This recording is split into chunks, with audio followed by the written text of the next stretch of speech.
ಸಚಿವೆ ಲಕ್ಷ್ಮಿ ಹೆಬ್ಬಾಳ್ಕರ್ಗೆ ಅವಹೇಳನ, ಸಿಟಿ ರವಿ ಬಂಧನ ರಾಜ್ಯದಲ್ಲಿ ಬೆಂಕಿ ಹೊತ್ತಿಸಿದೆ.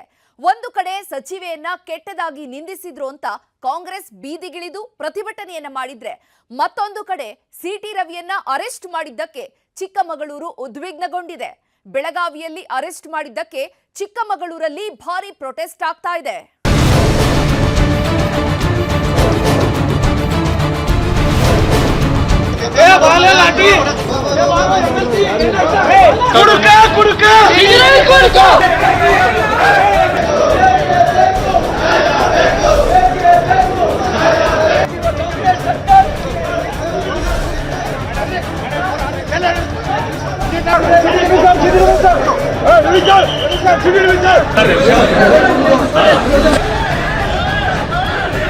ಭೀತಿ ಹುಟ್ಟಿಸಿದೆ. ಇವ್ರ ನಡವಳಿಕೆ ಅನುಮಾನಾಸ್ಪದವಾಗಿದೆ. ಸ್ವತಃ ವಿಧಾನ ಪರಿಷತ್ನ ಸಭಾಂಗಣದಲ್ಲಿ ಮುಖ್ಯಮಂತ್ರಿ ಡಿ.ಕೆ. ಶಿವಕುಮಾರ್, ಸಚಿವೆ ಲಕ್ಷ್ಮಿ ಹೆಬ್ಬಾಳ್ಕರ್ ಅವರು ನೇರವಾಗಿ ಬೆದರಿಕೆ ಹಾಕಿದ್ದಾರೆ.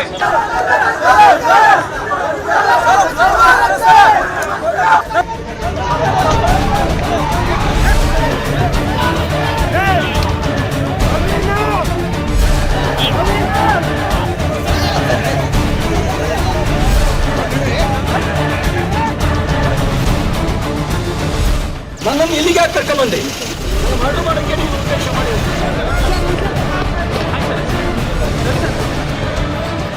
ಅತ್ತೆಗೂ ಒಂದು ಕಾಲ, ಸೊಸೆಗೂ ಒಂದು ಕಾಲ, ನಮಗೂ ಒಂದು ಕಾಲ ಬರುತ್ತೆ. ಬೆಳಗಾವಿ, ಬೆಂಗಳೂರಲ್ಲಿ ಸಚಿವೆ ಲಕ್ಷ್ಮಿ ಹೆಬ್ಬಾಳ್ಕರ್ ಬೆಂಬಲಿಗರು, ಕಾಂಗ್ರೆಸ್ ಕಾರ್ಯಕರ್ತರು ರೊಚ್ಚಿಗೆದ್ದಿದ್ರೆ, ಚಿಕ್ಕಮಗಳೂರಲ್ಲಿ ಸಿಟಿ ರವಿ ಬೆಂಬಲಿಗರು ಬೆಂಕಿಯನ್ನೇ ಹಚ್ಚಿದ್ದಾರೆ. ಸಿಟಿ ರವಿ ಬಂಧನ ಖಂಡಿಸಿ ಸಾಕಷ್ಟು ಕಡೆಗಳಲ್ಲಿ ಪ್ರತಿಭಟನೆ ನಡೀತಾ ಇದ್ದು, ಚಿಕ್ಕಮಗಳೂರು ಉದ್ವಿಗ್ನಗೊಂಡಿದೆ.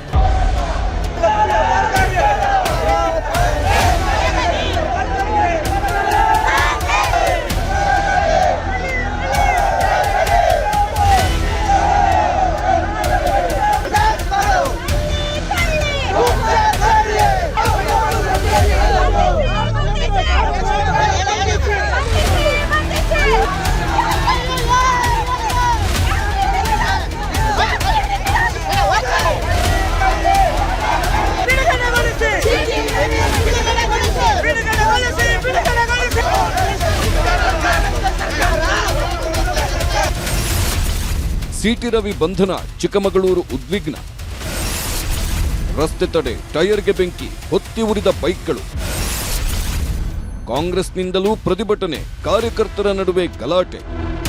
ಚುನಾವಣೆ ಟೈಮಲ್ಲಿ ನಡೀಬೇಕಾಗಿದ್ದ ರಾಜಕೀಯ ಗಲಾಟೆ, ವಾಗ್ಯುದ್ಧ, ಪ್ರತಿಭಟನೆಗಳು ಈಗ ಅಧಿವೇಶನದ ಸಮಯದಲ್ಲಿ ನಡೀತಾ ಇವೆ. ಅಮಿತ್ ಶಾ, ಅಂಬೇಡ್ಕರ್ ವಿಚಾರಕ್ಕೆ ಸದನದಲ್ಲಿ ಶುರುವಾದ ಗಲಾಟೆ ಈಗ ಬೇರೆಯದ್ದೇ ಸ್ವರೂಪ ಪಡೆದುಕೊಂಡಿದ್ದು, ರಾಜ್ಯದಲ್ಲಿ ದೊಡ್ಡ ಮಟ್ಟದಲ್ಲಿ ಬೆಂಕಿ ಹೊತ್ತಿಸಿಬಿಟ್ಟಿದೆ. ಸಿಟಿ ರವಿ ಬಂಧನ ಖಂಡಿಸಿ, ಹಾಗೆ ಅವರನ್ನ ಬಿಡುಗಡೆ ಮಾಡಬೇಕು ಅಂತ ಒತ್ತಾಯಿಸಿ ಭಾರೀ ಪ್ರತಿಭಟನೆಗಳು ನಡೆದಿವೆ.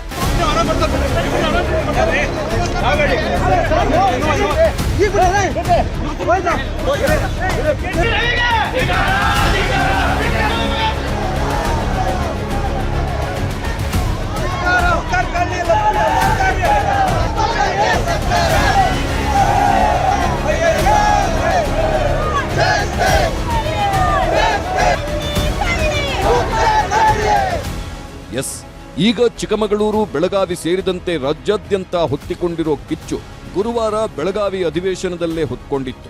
ಅಂಬೇಡ್ಕರ್ಗೆ ಅಮಿತ್ ಶಾ ಅವಮಾನ ಮಾಡಿದ್ದಾರೆ ಅಂತ ಕಾಂಗ್ರೆಸ್ ಸದನದಲ್ಲಿ ಹೋರಾಟಗಳನ್ನ ಮಾಡ್ತಾ ಇರುವಾಗ, ಅದಕ್ಕೆ ಪ್ರತಿಯಾಗಿ ಬಿಜೆಪಿ ಸಹ ಅಂಬೇಡ್ಕರ್ ಪೋಸ್ಟರ್ಗಳನ್ನ ಹಿಡಿದು ಕಾಂಗ್ರೆಸ್ನವರೇ ಅಂಬೇಡ್ಕರ್ ಅವರಿಗೆ ಮೋಸ ಮಾಡಿದ್ದಾರೆ ಅಂತ ಬಿಜೆಪಿ ಘೋಷಣೆಗಳನ್ನ ಕೂಗ್ತಾ ಇತ್ತು. ಇದೇ ವೇಳೆ ಸಿಟಿ ರವಿ ಮತ್ತು ಲಕ್ಷ್ಮಿ ಹೆಬ್ಬಾಳ್ಕರ್ ನಡುವೆ ವಾಗ್ವಾದ ನಡೆದಿತ್ತು.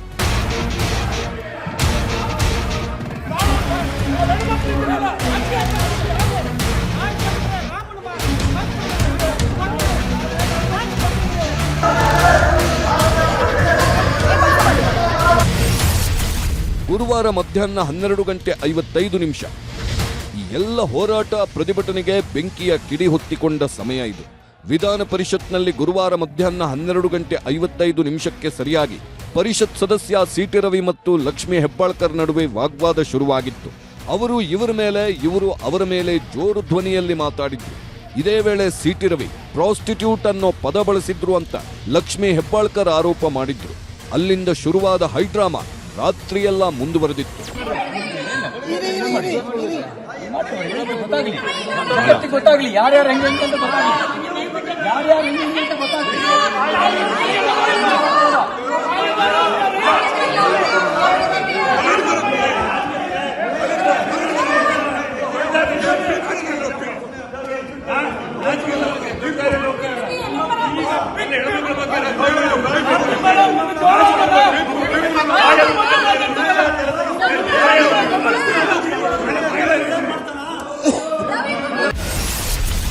ಗುರುವಾರ ಮಧ್ಯಾಹ್ನ 1:10 ಲಕ್ಷ್ಮೀ ಹೆಬ್ಬಾಳ್ಕರ್ಗೆ ಅಶ್ಲೀಲ ಪದಬಳಕೆ ಮಾಡ್ತಾ ಇದ್ದಂತೆ ಪರಿಷತ್ ಕಲಾಪದಲ್ಲಿ ಭಾರೀ ಗಲಾಟೆ ಗದ್ದಲ ಉಂಟಾಯಿತು.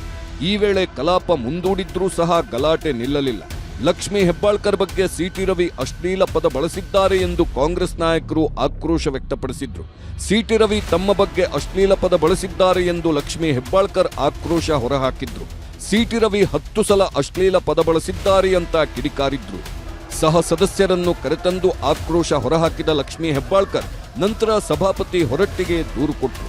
ಈ ವೇಳೆ ಕಾಂಗ್ರೆಸ್ ಸದಸ್ಯರೆಲ್ಲ ಸಭಾಪತಿ ಹೊರಟ್ಟಿ ಚೇಂಬರ್ನಲ್ಲಿ ಜಮಾಯಿಸಿದ್ರು.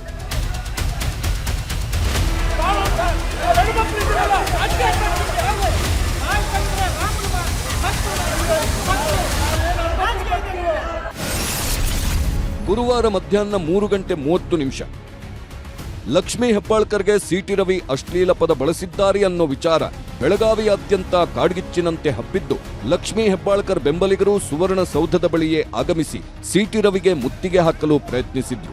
ಸಿಟಿ ರವಿ ವಿರುದ್ಧ ಆಕ್ರೋಶ ಹೊರಹಾಕಿದ ಹೆಬ್ಬಾಳ್ಕರ್ ಬೆಂಬಲಿಗರು ಸುವರ್ಣಸೌಧದ ವಿಐಪಿ ಗೇಟ್ನಲ್ಲಿ ಸಿಟಿ ರವಿಗೆ ಮುತ್ತಿಗೆ ಹಾಕಲು ಪ್ರಯತ್ನಿಸಿದ್ದು 6 ಮಂದಿಯನ್ನ ಪೊಲೀಸರು ವಶಕ್ಕೆ ಪಡೆದುಕೊಂಡರು. ಸುವರ್ಣಸೌಧದಲ್ಲಿ ಗೇಟ್ಗಳನ್ನು ಕ್ಲೋಸ್ ಮಾಡಿ ಲಕ್ಷ್ಮೀ ಹೆಬ್ಬಾಳ್ಕರ್ ಬೆಂಬಲಿಗರನ್ನ ನಿಯಂತ್ರಿಸಿದ್ರೂ ಸಹ ಅವರು ಸುಮ್ಮನಾಗಲಿಲ್ಲ.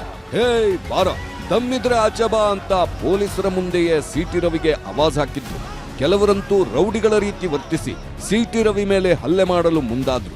ಮಧ್ಯಾಹ್ನ 3:30ರಿಂದ 4 ಗಂಟೆ ಸಮಯದಲ್ಲಿ ಸುವರ್ಣಸೌಧದಲ್ಲಿ ಭಾರೀ ಹೈಡ್ರಾಮಾವೇ ನಡೆದು ಹೋಗಿ ಸಿಟಿ ರವಿ ವಿರುದ್ಧ ದೊಡ್ಡ ಗಲಾಟೆಯೇ ನಡೆದೋಯ್ತು.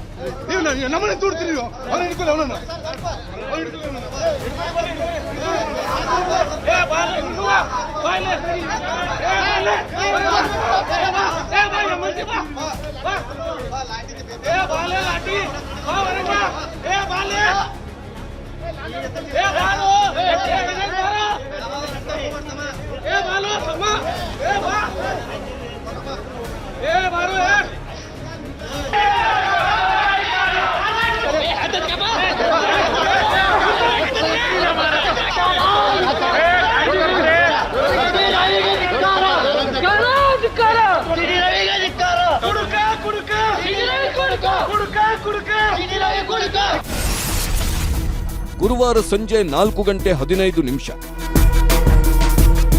ಲಕ್ಷ್ಮೀ ಹೆಬ್ಬಾಳ್ಕರ್ ಬೆಂಬಲಿಗರು ಸುವರ್ಣಸೌಧಕ್ಕೆ ನುಗ್ಗಿ ಸಿಟಿ ರವಿ ವಿರುದ್ಧ ಹಲ್ಲೆಗೆ ಪ್ರಯತ್ನ ಪಡ್ತಾ ಇದ್ದಂತೆ ಸುವರ್ಣಸೌಧದಲ್ಲಿ ಭಾರೀ ಗಲಾಟೆ ಗದ್ದಲ ಉಂಟಾಯಿತು. ಈ ವೇಳೆ ಸಿಟಿ ರವಿ ಮತ್ತು ಬಿಜೆಪಿ ನಾಯಕರು ಲಕ್ಷ್ಮೀ ಹೆಬ್ಬಾಳ್ಕರ್ ಬೆಂಬಲಿಗರನ್ನ ಬಂಧನ ಮಾಡೋವರೆಗೂ ಕದಲಲ್ಲ ಅಂತ ಅಲ್ಲೇ ಕೂತು ಪ್ರತಿಭಟನೆ ಮಾಡಿದ್ರು. ಇದಾದ ನಂತರ ಹಲ್ಲೆಗೆ ಮುಂದಾದ ಕಾಂಗ್ರೆಸ್ ಕಾರ್ಯಕರ್ತರನ್ನ ಬಂಧಿಸಲಾಯಿತು. ಇದೆಲ್ಲ ಆದ ನಂತರವೂ ಸಿಟಿ ರವಿ ಬಿಜೆಪಿ ನಾಯಕರನ್ನ ಭೇಟಿಯಾಗಲು ಹೋಗ್ತಾ ಇದ್ದಾಗ ಮತ್ತೆ ಕೆಲವರು ಸಿಟಿ ರವಿ ಮೇಲೆ ಅಟ್ಯಾಕ್ ಮಾಡಿ ಗಲಾಟೆ ಮಾಡಿದ್ರು. ಈ ವೇಳೆ ಮಾರ್ಷಲ್ಗಳು ಸಿಟಿ ರವಿಗೆ ರಕ್ಷಣೆ ಕೊಟ್ಟರು.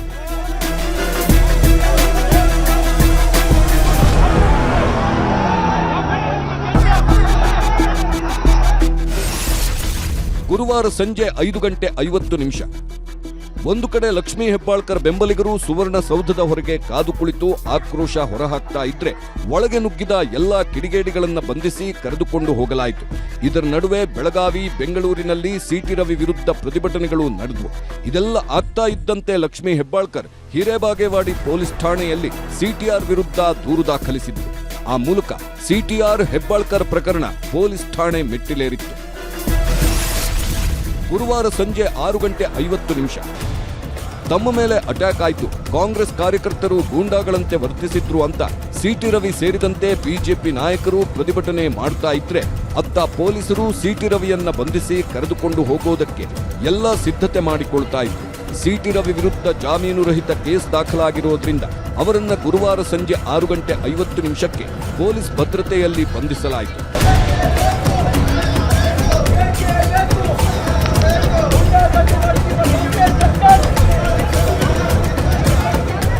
ಗುರುವಾರ ಸಿಟಿ ರವಿ ಬಂಧನದ ವೇಳೆಯೇ ಭಾರೀ ಹೈಡ್ರಾಮಾ ನಡೆದಿತ್ತು. ಸಚಿವೆ ಲಕ್ಷ್ಮೀ ಹೆಬ್ಬಾಳ್ಕರ್ ಬೆಂಬಲಿಗರು ಸಿಟಿ ರವಿ ಮೇಲೆ ಹಲ್ಲೆ ಮಾಡಲು ಮುಂದಾಗಿದ್ರು. ಅವರ ಕಾರಿನ ಮೇಲೆ ದಾಳಿ ಮಾಡಿದ್ರು. ಕ್ಷಣಕ್ಕೂ ಪರಿಸ್ಥಿತಿ ಕೈಮೀರಿ ಹೋಗ್ತಾ ಇತ್ತು. ಈ ವೇಳೆ ಪೊಲೀಸರು ಸಿಟಿ ರವಿಯನ್ನ ಬಲವಂತವಾಗಿ ಅರೆಸ್ಟ್ ಮಾಡಿದ್ರು. ಸಿಟಿ ರವಿಯನ್ನ ಸದನದಿಂದಲೇ ಎತ್ತಾಕೊಂಡು ಹೋಗಿ ಅರೆಸ್ಟ್ ಮಾಡಿದ್ರು. ಅವರು ಪ್ರತಿಭಟಿಸ್ತಾ ಇದ್ದಾಗಲೇ ಅವರನ್ನ ಸೀದಾ ಎತ್ಕೊಂಡು ಹೋಗಿ ಬಸ್ ಹತ್ತಿಸಲಾಯಿತು.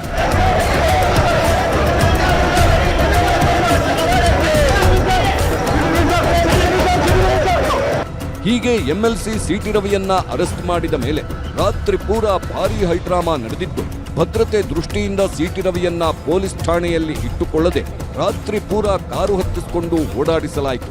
ಅಲ್ಲಿ ಹೈಡ್ರಾಮಾಗಳು ನಡೀತಾ ಇದ್ದಾಗಲೇ ಇತ್ತ ಚಿಕ್ಕಮಗಳೂರಿನಲ್ಲಿ ಕಾಂಗ್ರೆಸ್ ಬಿಜೆಪಿ ಪ್ರತಿಭಟನೆಗಳು ನಡೀತಾ ಇದ್ವು.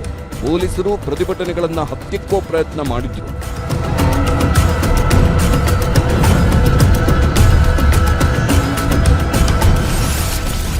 ಗುರುವಾರ ರಾತ್ರಿ 7 ಗಂಟೆ ಸಮಯದಲ್ಲಿ ಸಿಟಿ ರವಿಯನ್ನ ಬಂಧಿಸಿ ಜೀಪ್ ಹತ್ತಿಸಿಕೊಂಡ ಪೊಲೀಸರು ಕೇಸ್ ದಾಖಲಾದ ಹಿರೇಬಾಗೇವಾಡಿ ಪೊಲೀಸ್ ಠಾಣೆಗೆ ಕರೆದೊಯ್ಯದೆ ಖಾನಾಪುರ ವ್ಯಾಪ್ತಿಗೆ ಕರೆದುಕೊಂಡು ಹೋಗಿದ್ರು. ಸೆಕ್ಯೂರಿಟಿ ಸಮಸ್ಯೆ ಆಗಬಹುದೆಂದು ಪೊಲೀಸ್ ಠಾಣೆಯನ್ನೇ ಬದಲಿಸಲಾಗಿತ್ತು. ಹಿರೇಬಾಗೇವಾಡಿ ಠಾಣೆ ಲಕ್ಷ್ಮೀ ಹೆಬ್ಬಾಳ್ಕರ್ ಅವರ ಕ್ಷೇತ್ರ ವ್ಯಾಪ್ತಿಯಲ್ಲಿ ಇರೋದ್ರಿಂದ ಹೆಬ್ಬಾಳ್ಕರ್ ಅಭಿಮಾನಿಗಳು ಸಿಟಿ ರವಿ ವಿರುದ್ಧ ಠಾಣೆ ಮುಂದೆ ಪ್ರತಿಭಟನೆ ಮಾಡಬಹುದು, ಗಲಭೆ ಉಂಟಾಗಬಹುದು ಅನ್ನೋ ಕಾರಣಕ್ಕೆ ಪೊಲೀಸ್ ಠಾಣೆಯನ್ನ ಬದಲಾಯಿಸಲಾಗಿತ್ತು.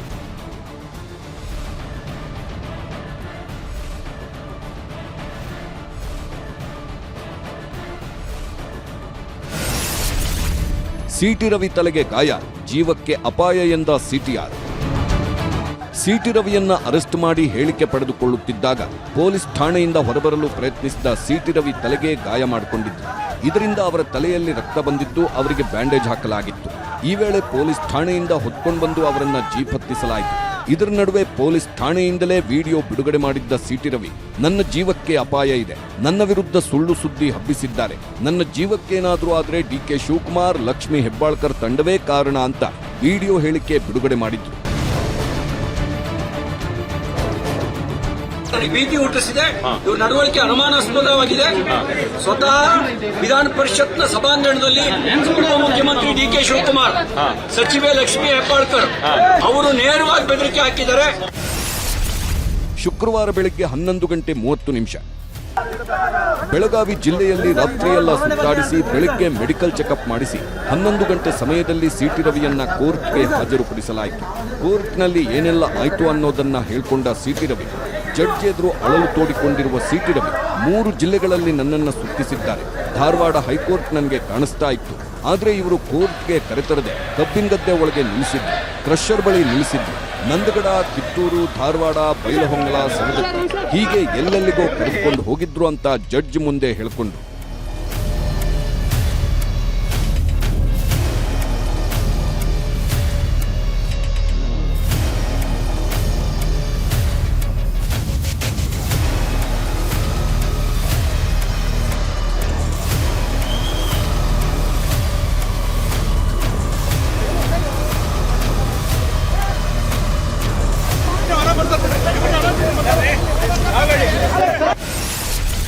ಸಿಟಿ ರವಿ ಬಂಧನಕ್ಕೆ ಭಾರೀ ಆಕ್ರೋಶ.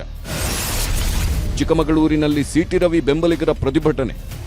ಗುರುವಾರ ಮಧ್ಯಾಹ್ನದಿಂದ ಶುಕ್ರವಾರ ಸಿಟಿ ರವಿಯನ್ನ ಕೋರ್ಟ್ಗೆ ಹಾಜರುಪಡಿಸುವವರೆಗೆ ಬೆಳಗಾವಿಯಲ್ಲಿ ಹೈಡ್ರಾಮಾಗಳು ನಡೆದರೆ, ಇತ್ತ ಚಿಕ್ಕಮಗಳೂರು ಸೇರಿ ಬೇರೆ ಬೇರೆ ಜಿಲ್ಲೆಗಳಲ್ಲಿ ಸಿಟಿ ರವಿ ಬಂಧನ ಖಂಡಿಸಿ ಪ್ರತಿಭಟನೆಗಳು ನಡೆದಿವೆ. ಸಿಟಿ ರವಿ ಪ್ರತಿನಿಧಿಸುವ ಕ್ಷೇತ್ರ ಚಿಕ್ಕಮಗಳೂರಿನಲ್ಲಿ ಟೈರ್ಗಳಿಗೆ ಬೆಂಕಿ ಹಚ್ಚಿ ರಸ್ತೆಗಳನ್ನು ತಡೆದು ಆಕ್ರೋಶ ವ್ಯಕ್ತಪಡಿಸಲಾಗಿದೆ.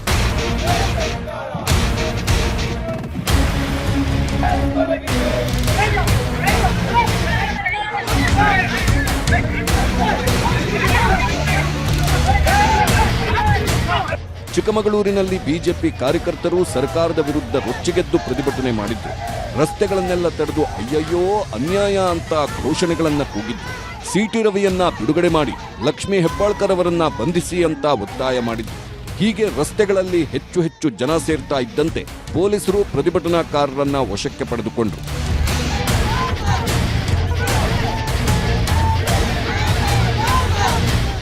ಚಿಕ್ಕಮಗಳೂರು ರಸ್ತೆಗಳಲ್ಲಿ ನೂರಾರು ಬಿಜೆಪಿ ಕಾರ್ಯಕರ್ತರು ಸೇರಿ ರಸ್ತೆಗಳನ್ನ ಬಂದ್ ಮಾಡಿದ್ರು.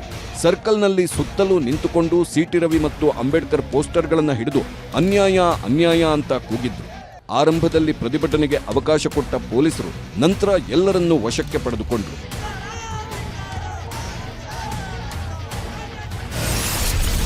ಟೈರ್ಗಳಿಗೆ ಬೆಂಕಿ, ಬೈಕ್ ಸುಟ್ಟು ಭಸ್ಮ. ಚಿಕ್ಕಮಗಳೂರಿನಲ್ಲೇ ಮತ್ತೊಂದು ಕಡೆ ಬೈಕ್ಗೆ ಬೆಂಕಿ ಹಚ್ಚಿದ್ದು ಬೈಕ್ ಸುಟ್ಟು ಭಸ್ಮವಾಗಿದೆ. ಬಂದ್ಗೆ ಕರೆ ಕೊಟ್ಟಿದ್ದರಿಂದ ರಸ್ತೆಯಲ್ಲಿ ಯಾವುದೇ ವಾಹನಗಳು ಓಡಾಡಬಾರದು ಅನ್ನೋ ಕಾರಣಕ್ಕೆ ರಸ್ತೆ ಮಧ್ಯೆಯೇ ಒಂದು ಬೈಕ್ಗೆ ಬೆಂಕಿ ಹಚ್ಚಿಬಿಟ್ಟಿದ್ದಾರೆ. ನಡು ರಸ್ತೆಯಲ್ಲಿ ಧಗಧಗನೆ ಹೊತ್ತಿ ಉರಿದ ಬೈಕ್ ಸಂಪೂರ್ಣವಾಗಿ ಸುಟ್ಟು ಕರಕಲಾಯಿತು. ಒಂದು ಕಡೆ ಬಿಜೆಪಿ ಕಾರ್ಯಕರ್ತರು ಶಾಂತಿಯುತವಾಗಿ ಪ್ರತಿಭಟನೆ ಮಾಡ್ತಾ ಇದ್ರೆ, ಮತ್ತೊಂದು ಕಡೆ ಸಿಟಿ ರವಿ ಬೆಂಬಲಿಗರು ಕಿಡಿಗೇಡಿಗಳ ರೀತಿ ವರ್ತಿಸಿದ್ರು. ಬಸ್ಗಳನ್ನ ತಡೆದು ರಸ್ತೆಗಳಲ್ಲಿ ಟೈರ್ಗಳಿಗೆ ಬೆಂಕಿ ಹಚ್ಚಿ ಹುಚ್ಚಾಟವಾಡಿದ್ರು. ಈ ವೇಳೆ ಪೊಲೀಸರು ರೊಚ್ಚಿಗೆದ್ದು ಲಾಠಿ ಏಟು ಕೊಡೋ ಮೂಲಕ ಗುಂಪುಗಳನ್ನ ಚದುರಿಸಬೇಕಾಯಿತು. ಪ್ರತಿಭಟನೆ ಮಾಡಿ ಬೆಂಕಿ ಹಚ್ಚುತ್ತಾ ಇದ್ದವರ ಮೇಲೆ ಏಕಾಏಕಿ ಹೋಗಿ ಲಾಠಿಗಳಿಂದ ದಾಳಿ ಮಾಡಿದ ಪೊಲೀಸರು ಎಲ್ಲರನ್ನೂ ಸ್ಥಳದಿಂದ ಕಾಲ್ಕೀಳುವಂತೆ ಮಾಡಿದ್ರು.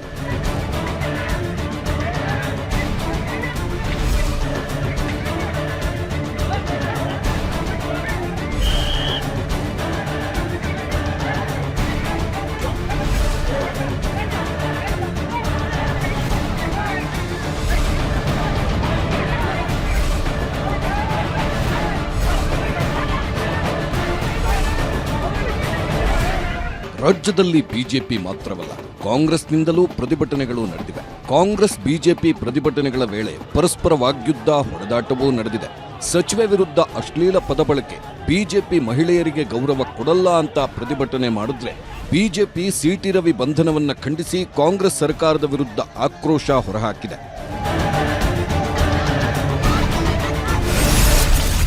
ಪ್ರತಿಭಟನೆ ವೇಳೆ ತಳ್ಳಾಟ, ನೂಕಾಟ, ಬಿಜೆಪಿ ಕಾಂಗ್ರೆಸ್ ನಡುವೆ ಹೊಡೆದಾಟ, ವಾಗ್ಯುದ್ಧ, ಎಲ್ಲೆಲ್ಲಿ ಪ್ರತಿಭಟನೆ, ಎಲ್ಲೆಲ್ಲಿ ಗಲಾಟೆ. ಗುರುವಾರ ಸಿಟಿ ರವಿ ಅಶ್ಲೀಲ ಪದ ಬಳಕೆ ಮಾಡಿದ್ರು ಅಂತ ಗೊತ್ತಾದಾಗಿನಿಂದ ಶುರುವಾದ ಪ್ರತಿಭಟನೆಗಳು ಇನ್ನೂ ನಿಂತಿಲ್ಲ. ಕಾಂಗ್ರೆಸ್ ಕಾರ್ಯಕರ್ತರು ಸಿಟಿ ರವಿ ವಿರುದ್ಧ ಪ್ರತಿಭಟನೆಗಳನ್ನ ಮಾಡ್ತಾ ಇದ್ರೆ, ಬಿಜೆಪಿ ಕಾರ್ಯಕರ್ತರು ಸಿಟಿ ರವಿ ಬಂಧನ ಖಂಡಿಸಿ ಚಿಕ್ಕಮಗಳೂರು, ಮೈಸೂರು, ಬೆಳಗಾವಿ, ಬೆಂಗಳೂರು ಹೀಗೆ ಸಾಕಷ್ಟು ಕಡೆ ಹೋರಾಟಗಳನ್ನ ಮಾಡಿದ್ದಾರೆ.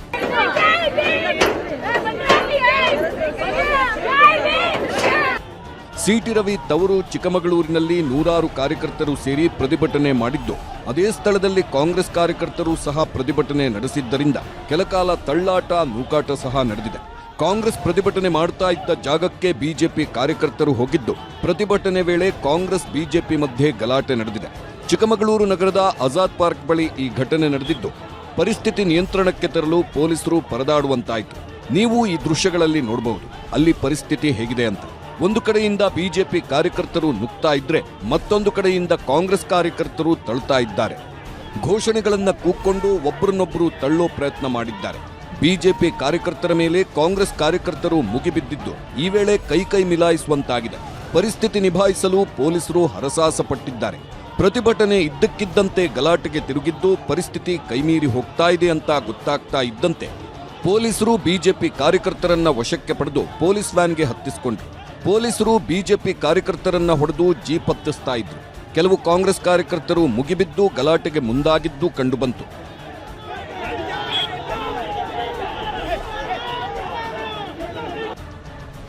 ಬೆಳಗಾವಿಯಲ್ಲಿ ಬಿಜೆಪಿ ನಾಯಕರಿಂದ ಪ್ರತಿಭಟನೆ.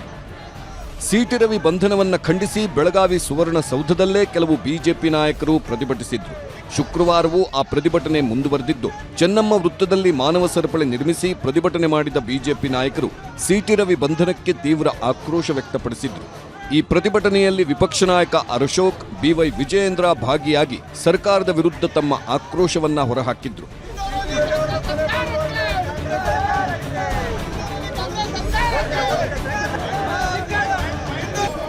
ಯಾವ ವಿಧಾನಸೌಧ ಸುವರ್ಣಸೌಧದಲ್ಲಿ ಕಾಂಗ್ರೆಸ್ಸಿನ ಗುಂಡಾಗಳು ಸುವರ್ಣಸೌಧದ ಒಳಗಡೆ ಬಂದು ಸಿಟಿ ರವಿ ಮೇಲೆ ಹಲ್ಲೆ ಮಾಡ್ತಾರೆ. ಅದಕ್ಕೆ ನೀವು ಅವಕಾಶ ಕೊಡ್ತೀರಿ, ನಿಮ್ಮ ಕಾಂಗ್ರೆಸ್ ಸರ್ಕಾರದವರು ಅದಕ್ಕೆ ನೀವು ಅವಕಾಶ ಮಾಡಿಕೊಡ್ತೀರಿ. ಇವತ್ತು ಸದನದಲ್ಲಿ ಏನು ಗಲಾಟೆ ಆಗಿದೆ ಅದ್ರ ಬಗ್ಗೆ ಸ್ಪೀಕರ್ ರೂಲಿಂಗ್ ಅನ್ನ ಕೊಡ್ತಾರೆ. ಅದನ್ನ ಬಿಟ್ಟು ನೀವು ಇವತ್ತು ಸಿಟಿ ರವಿ ಅವರನ್ನ ಅರೆಸ್ಟ್ ಮಾಡಿಸಿದ್ದು ಅಲ್ಲದೇ ಇವತ್ತು ಇಡೀ ರಾತ್ರಿ ಸುಮಾರು 500 ಕಿಲೋಮೀಟರ್ ಸುತ್ತಿಸ್ತಕ್ಕಂಥ ಕೆಲಸ ಮಾಡಿದ್ದಾರೆ. ಜನಪ್ರತಿನಿಧಿ ಮೇಲೆ ಈ ರೀತಿ ದೌರ್ಜನ್ಯ ಪೊಲೀಸರು ಎಸಗ್ತಾರೆ ಅಂತ ಹೇಳಿದ್ರೆ ಇದು ಹಿಟ್ಲರ್ ಸರ್ಕಾರನೋ ಕಾಂಗ್ರೆಸ್ ಸರ್ಕಾರನ ಅಂತ ಹೇಳ್ಬಿಟ್ಟು ರಾಜ್ಯದ ಜನ ಪ್ರಶ್ನೆ ಮಾಡ್ತಾ ಇದ್ದಾರೆ. ಆರ್ ಅಶೋಕ್, ಅರವಿಂದ್ ಬೆಲ್ಲದ್ ಸೇರಿ ನಾಯಕರೆಲ್ಲ ಕೈಯಲ್ಲಿ ಕಾಂಗ್ರೆಸ್ ನಾಯಕರ ಪೋಸ್ಟರ್ಗಳನ್ನು ಹಿಡಿದು ಕಾಂಗ್ರೆಸ್ ಸರ್ಕಾರಕ್ಕೆ ಧಿಕ್ಕಾರಗಳನ್ನ ಕೂಗಿದ್ರು. ಬೇಕೇ ಬೇಕು, ನ್ಯಾಯ ಬೇಕು ಅಂತ ಕೂಗ್ಕೊಂಡು ಮೆರವಣಿಗೆ ಮಾಡಿದ್ರು. ಇದೇ ವೇಳೆ ಪೊಲೀಸರಿಗೆ ಎಚ್ಚರಿಕೆ ಕೊಟ್ಟ ಅಶೋಕ್, ರೊಟ್ಟಿ ತಿರುವಿ ಹಾಕಿದ ಹಾಗೆ ನಾಳೆ ನಮ್ಮ ಸರ್ಕಾರ ಬರುತ್ತೆ, ನಮ್ಮ ಸರ್ಕಾರ ಬಂದ್ಮೇಲೆ ನಿಮ್ಮನ್ನ ಗಮನಿಸಿಕೊಳ್ತೇವೆ ಅಂತ ಪೊಲೀಸರಿಗೆ ವಾರ್ನ್ ಮಾಡಿದ್ರು. ಸಿ.ಟಿ. ರವಿ ಒಬ್ಬ ಹೋರಾಟಗಾರ, ಹಿಂದೂ ಹೋರಾಟಗಾರ. ಇವತ್ತು ಹಿಂದೂ ಹೋರಾಟಗಾರ ಅಂತೇಳಿ ಅವ್ರ ಮೇಲೆ ನೀವು ಕೇಸ್ ಹಾಕಿದ್ದೀರ. ಆತಪ್ಪ, ಅವ್ರೇನೋ ಹೇಳಿದ್ದಾರೆ ಅಂತಾರಲ್ಲ, ನಾನು ಹೇಳಕ್ಕಾಗಲ್ಲ ಮಾತನ್ನ. ಟಿವಿಗಳೆಲ್ಲ ಹಾಕ್ಬಿಟ್ಟಿದ್ದೀರಾ. ನಾನು ಹೇಳಿದ್ರೆ ಏನೋ ನನ್ನ ಮೇಲೆ ಕೇಸ್ ಹಾಕ್ತಾರ, ಅದಕ್ಕೆ ಬಿಟ್ಟಿದ್ದೀನಿ.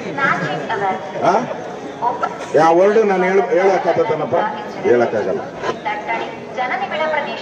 ಅದನ್ನ ಸಿದ್ದರಾಮಯ್ಯನವರು ಏನ್ರಿ ಹೇಳಿದ್ದಾರೆ ಅಂತ. ಸಿದ್ದರಾಮಯ್ಯನವರು ನೀ ಯಾರು ಜಡ್ಜ್ಮೆಂಟ್ ಕೊಡಕ್ಕೆ? ಜಡ್ಜ್ಮೆಂಟ್ ಕೊಡಕ್ ನೀನ್ ಯಾರು? ಇವರ ಔಟ್ ಗೋಯಿಂಗ್ ಸಿಎಂ ಡಿ.ಕೆ. ಹೇಳಿದ್ದಾರೆ, ನೀನು ಒದ್ದು ಕಿತ್ಕೊಂತೀನಿ ಅಂತ. ಹೆಂಗೆ ಒದ್ದು ಕಿತ್ಕೊಂತೀನಿ ಅಂತ ಹೇಳಿದ್ದಾರೆ. ಯಾವಾಗ ಒದ್ದು ಕಿತ್ಕೊಂತಾರೋ ಗೊತ್ತಿಲ್ಲ. ನೀನು ಔಟ್ ಗೋಯಿಂಗ್, ಮತ್ತೆ ನಿನ್ ಜೂರಿಸ್ಟ್ರಕ್ಷನ್ ನೀನೇನು ಜಡ್ಜ? ನೀನು ತನಿಖೆ ಆಗ್ಬೇಕು, ತನಿಖಾ ವರದಿ ಬರಬೇಕು, ಫೋರೆನ್ಸಿಕ್ ರಿಪೋರ್ಟ್ ಬರಬೇಕು, ಯಾರು ಬೈದಿದ್ದಾರೆ, ಏನು ಬೈದಿದ್ದಾರೆ ಅದು ತನಿಖೆ ಆಗ್ಬೇಕು. ಆಮೇಲೆ ಅದು ಕೋರ್ಟ್ಗೆ ಬರಬೇಕು, ಜಡ್ಜ್ ಅದಕ್ಕೆ ತೀರ್ಮಾನ ಕೊಡ್ಬೇಕು. ಅದು ಈ ನೆಲದ ಕಾನೂನು, ಅದು ಈ ನೆಲದ ಕಾನೂನು. ಮೈಸೂರಿನಲ್ಲಿ ಪ್ರತಿಭಟನೆ, ಪೊಲೀಸರ ಜೊತೆ ವಾಗ್ವಾದ. ಮೈಸೂರಿನಲ್ಲೂ ಕಾಂಗ್ರೆಸ್, ಬಿಜೆಪಿ ಎರಡೂ ಕಡೆಯವರು ಪ್ರತಿಭಟನೆ ಮಾಡಿದ್ರು. ಒಂದು ಕಡೆ ಅಂಬೇಡ್ಕರ್ಗೆ ಅವಮಾನ ಅಂತ ಕಾಂಗ್ರೆಸ್ನ ಮಹಿಳೆಯರು ರೊಚ್ಚಿಗೆದ್ದು ಪ್ರತಿಭಟನೆ ಮಾಡಿದ್ರೆ, ಮತ್ತೊಂದು ಕಡೆ ಬಿಜೆಪಿ ಕಾರ್ಯಕರ್ತರು ಸಹ ಕೈಯಲ್ಲಿ ಅಂಬೇಡ್ಕರ್ ಪೋಸ್ಟರ್ಗಳನ್ನು ಹಿಡಿದು ಸಿ.ಟಿ. ರವಿ ಅರೆಸ್ಟ್ಗೆ ತಮ್ಮ ಆಕ್ರೋಶ ಹೊರಹಾಕಿದ್ರು. ಪ್ರತಿಭಟನೆ ವೇಳೆ ಕಾಂಗ್ರೆಸ್ ಕಚೇರಿಗೆ ಮುತ್ತಿಗೆ ಹಾಕಲು ಬಿಜೆಪಿ ಪ್ರಯತ್ನ ಮಾಡಿದ್ದು, ಈ ವೇಳೆ ಪೊಲೀಸರು ಬ್ಯಾರಿಕೇಡ್ ಹಾಕಿ ತಡೆದ್ರು. ಇದೇ ವೇಳೆ ಬ್ಯಾರಿಕೇಡ್ ತಳ್ಳಿ ನುಗ್ಗಿ ಪೊಲೀಸರ ವಿರುದ್ಧವೇ ಕೆಲವರು ಆಕ್ರೋಶ ವ್ಯಕ್ತಪಡಿಸಿದ್ರು. ಮತ್ತೊಂದು ಕಡೆ ಸಿ.ಟಿ. ರವಿ ವಿರುದ್ಧ ಹಾಗೂ ಬಿಜೆಪಿ ವಿರುದ್ಧ ಕಾಂಗ್ರೆಸ್ ಸಹ ಪ್ರತಿಭಟನೆ ಮಾಡಿದ್ದು, ಮಹಿಳೆಯರು ತಮ್ಮ ಆಕ್ರೋಶ ಹೊರಹಾಕಿ ಬಿಜೆಪಿ ಕಚೇರಿಗೆ ಮುತ್ತಿಗೆ ಹಾಕಲು ಪ್ರಯತ್ನಿಸಿದ್ರು. ಬ್ಯಾರಿಕೇಡ್ ಹತ್ತಿ ಮಹಿಳಾ ಕೈ ಕಾರ್ಯಕರ್ತೆಯರು ಆಕ್ರೋಶ ವ್ಯಕ್ತಪಡಿಸಿದ್ರು. ಜೈ ಭೀಮ್ ಅಂತ ಪೊಲೀಸರನ್ನೇ ತಳ್ಳಿ ಬ್ಯಾರಿಕೇಡ್ ಹತ್ತಲು ಮುಂದಾದ್ರು. ಹೀಗೆ ಒಂದು ಕಡೆ ಕಾಂಗ್ರೆಸ್, ಮತ್ತೊಂದು ಕಡೆ ಬಿಜೆಪಿ ಎರಡೂ ಪಕ್ಷಗಳ ಕಾರ್ಯಕರ್ತರು ಭಾರೀ ಪ್ರತಿಭಟನೆಗಳನ್ನ ಮಾಡಿ ತಮ್ಮ ಪಕ್ಷದ ನಾಯಕರ ಪರವಾಗಿ ಹೋರಾಡಿದ್ರು. ಕಾರ್ಯಕರ್ತರು ಒಂದು ಕಡೆ ಹೋರಾಟ ಮಾಡಿದ್ರೆ, ನಾಯಕರು ಪರಸ್ಪರ ವಾಗ್ಯುದ್ಧಗಳನ್ನ ನಡೆಸಿದ್ರು.